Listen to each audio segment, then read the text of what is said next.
To wrap up Google Slides, we're going to talk about presentation options that you have for presenting your Google slideshow. So right up here we have the present. If I just click that, it will just present, and I get my little toolbar down here, and I'm going to exit.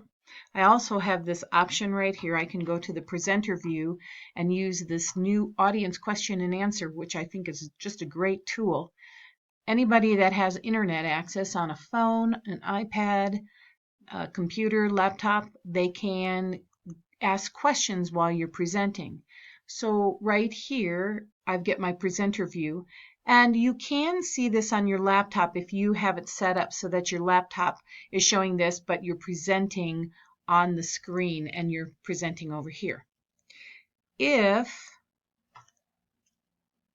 you want to have the question and answer, you'll just make sure that you're on Audience Tools, and you can either continue a recent one that you've started or you can start new. So let's just go ahead and start new.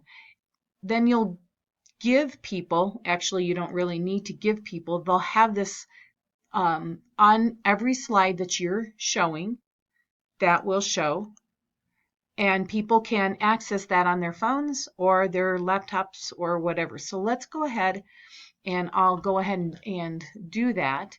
So here it is right here, and I can ask a question. So I can ask, what is coding?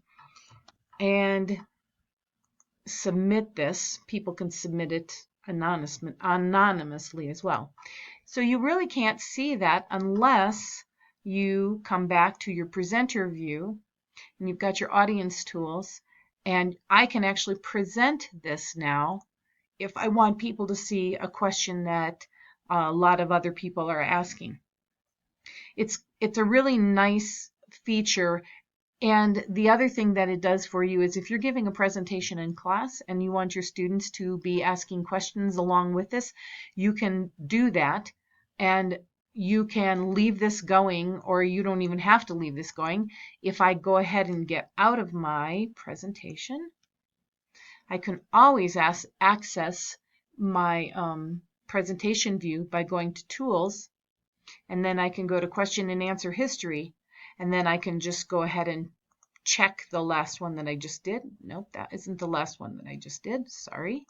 Let's go back to my Tools and Question and Answer History.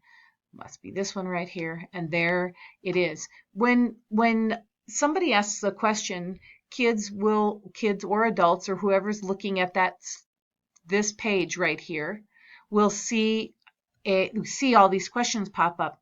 And then they can say, oh, I have that question too. So they can click that, or, they think this is a stupid question or whatever. They just don't think they don't have to do that. But this way, if you have kids do this, you'll know how many kids had that very same question. And then maybe that's the one that you want to actually present while you're doing your presentation. So it's a great tool. The other thing that I'd like to just point out is a new feature in Google called Google Explore.